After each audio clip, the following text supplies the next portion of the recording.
Welcome to Bootstrappers. I'm Jeremy Aspen, and as we're gearing up for our 4th season of the Bootstrappers Show, we've put together a highlights reel of your favorite shows. We'll see you in a couple weeks on the Bootstrappers Show. This is the Bootstrappers Show for Property Management, powered by Anequim, a podcast where we have real conversations with industry experts that you can apply to your life and business. People oftentimes think of emotional intelligence only as empathy, but that you actually coach in many different areas. Can you describe those areas? Yep. And to that point, when you read articles online or do any sort of just a quick Google search of emotional intelligence, what you are going to find is empathy and interpersonal relationships. So I completely understand why the perception is that that's what it is, because that's what mostly people talk about. But what I work on with my clients is actually within the realm of 15 different emotional skills. And it really boils down into 5 different categories. So it's how we think and feel about ourselves. What's the story I tell myself about myself? How that manifests in the outside world. How do I express myself? What do I look like, sound like when I'm talking to you? How we develop and maintain relationships, both personally and professionally.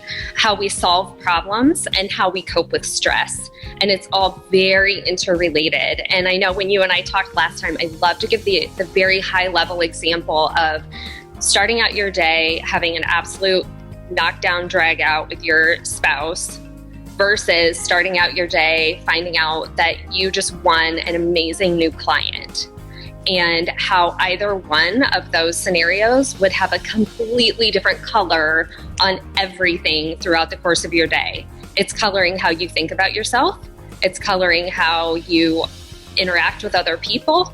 It's coloring how you look on the outside. You might look down in the dumps or really happy and excited. It's coloring how you solve problems. If we feel good, we feel positive, we tend to have more expansive, forward-thinking thoughts and ideas, versus feeling down, we're feeling a little bit more constricted in that way. And certainly how we are coping with stress throughout the day as well.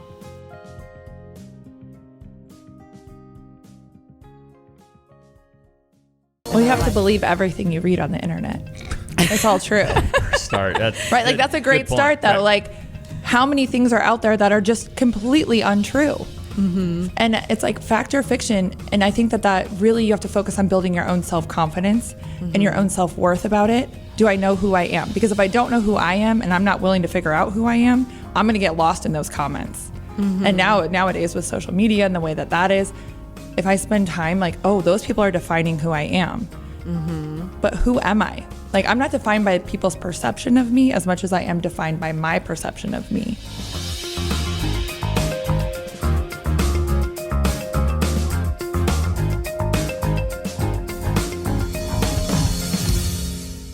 You have like 3 little kids, right?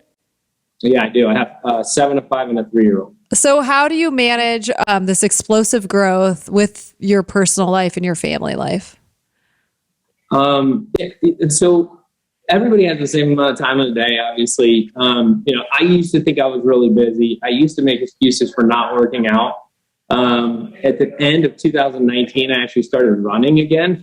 I had taken 20 years off since high school. Wow. And I started running again.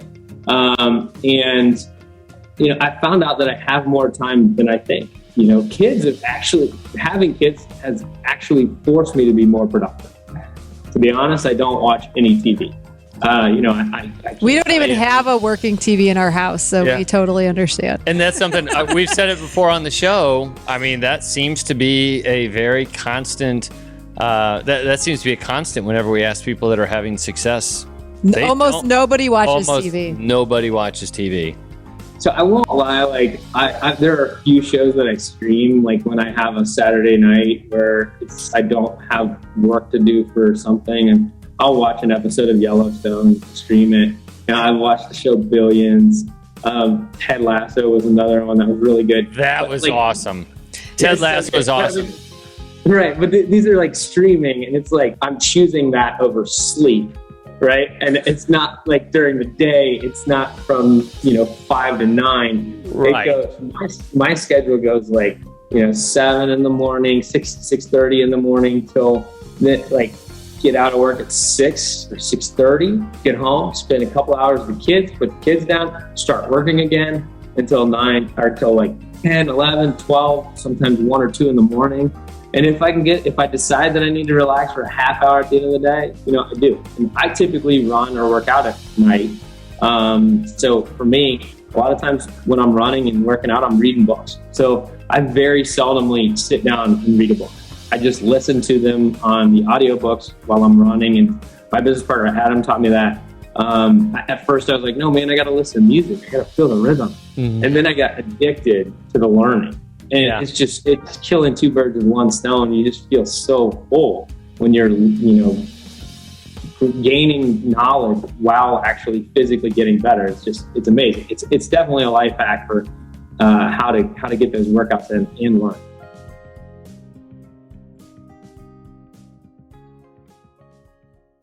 Vision is really important, and taking that vision and breaking it down into attainable goals, and then sharing those goals with their team, and then getting them excited about those goals. It's one thing to come into an office and say, okay, new goals, guys, here's what we're going to do. I want you to do X, Y, and Z. But if the team's not bought in, if you're not getting them bought in, you might be missing something in that area. So getting the team involved as well. So not only setting that vision, but making sure you have the right people on the bus.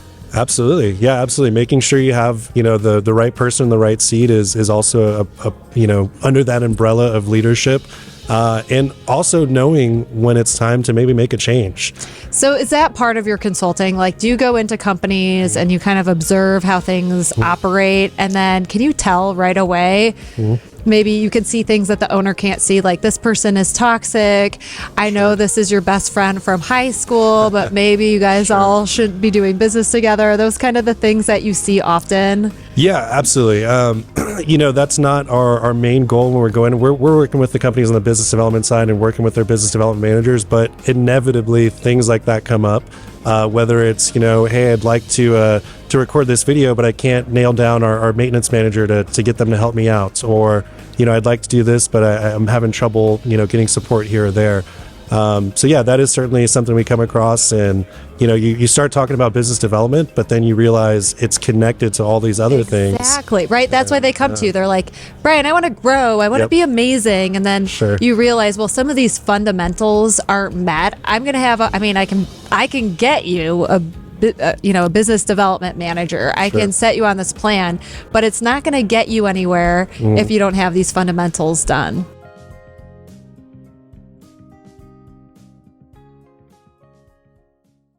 So you're saying that visionaries shouldn't feel bad that they're distracted by that shiny object? No, absolutely not, because that is the nature of a visionary. And so I think one of the things we have to be really careful in our conversation today, because my guess after, when we first started talking this morning, is that you have a lot of visionary entrepreneurs, listen to your show because they're always got great new ideas. Props to, Corey and the other folks on some of the odd things they're thinking of, but they've always got these really great ideas. And that's awesome because you need that wild, big picture creativity and that energy to get things going, but that's just not in their nature. And it's not about, taking them down or being critical of them. It's about giving them a structure, helping them develop their lane so they can do that while everybody around them is really working on executing that plan.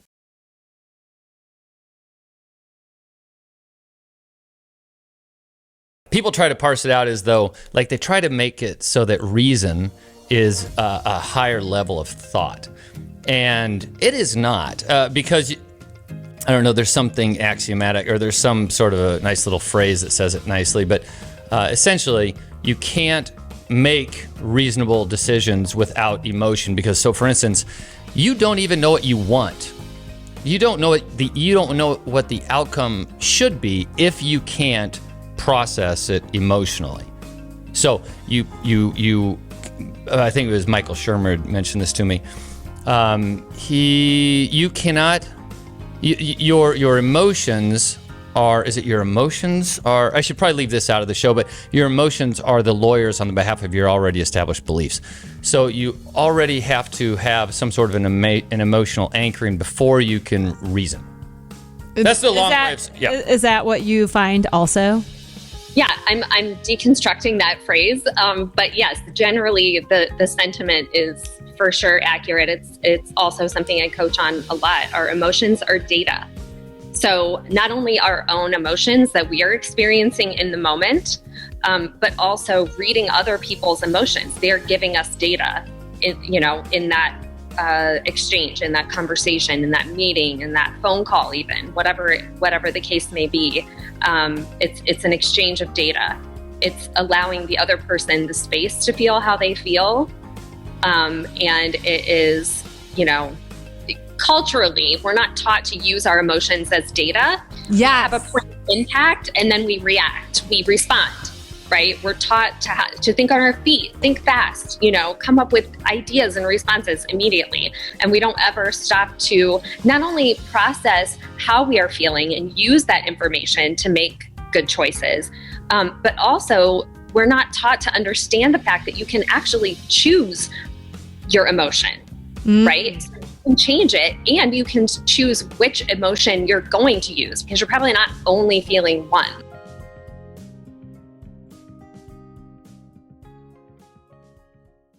Jeremy used to have a radio show, and this again. Well, not every show was great. No, it wasn't. No. There were some shows where I was like listening, and I love you. Well, you know this. Before I tell this story, we have to clarify. I do love Jeremy. There were some shows that were literally awful. They were so bad, and I was always think like someone was going to come up to us and be like, wow, that was really bad, and no one ever did it. And so that kind of made me realize that no one's thinking about you.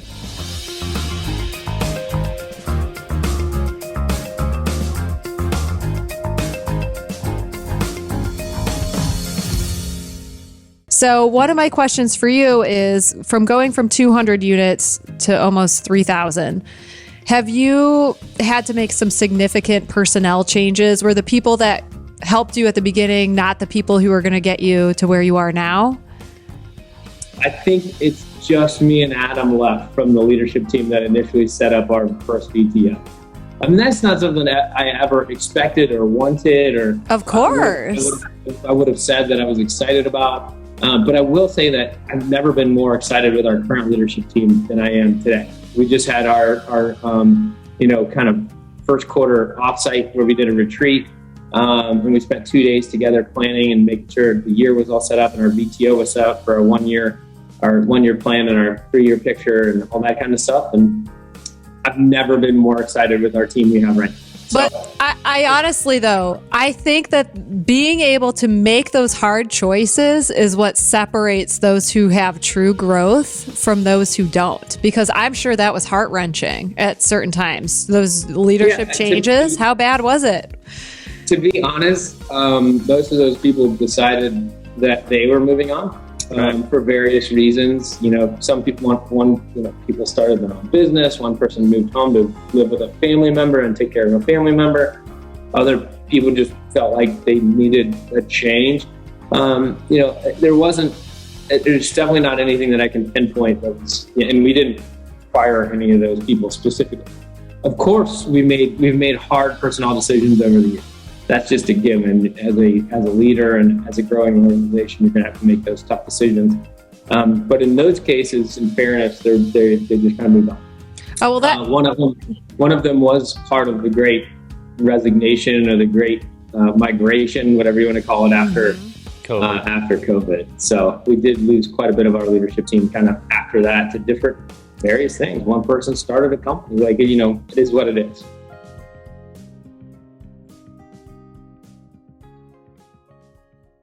You've seen a lot of property management websites. Sure. Oh, can you just give us the nuts and bolts about what you see that are like the big, like, red flags, or like, oh my God, please don't do this on your website. It's so bad and it doesn't work. Well, there's levels to that. There are the sites that you look at and you're like, this was probably made in 1995, and it's it shows. You can tell right away by looking at it.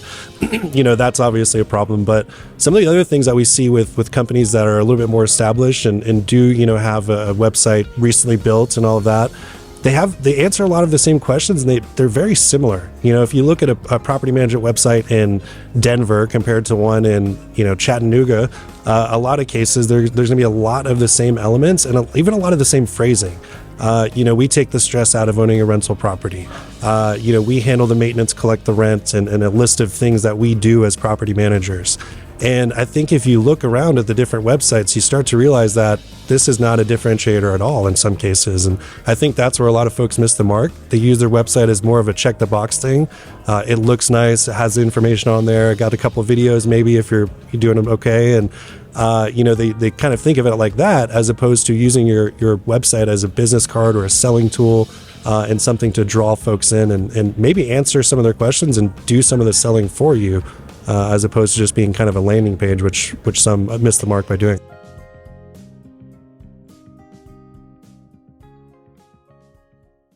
And what you're saying is maybe taking a step back and seeing how you can dig into that area where you've already had success more could be a better tact than going to something totally different, right? Absolutely. It's thinking about, are there processes you can automate?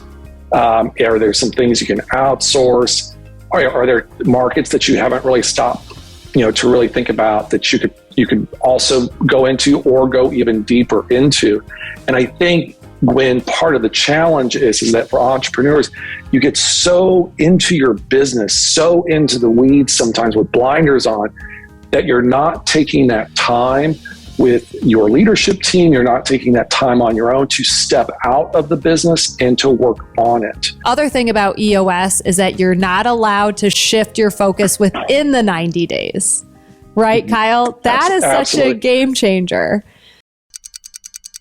This is the Bootstrappers Show for Property Management, powered by Anequim, a podcast where we have real conversations with industry experts that you can apply to your life and business.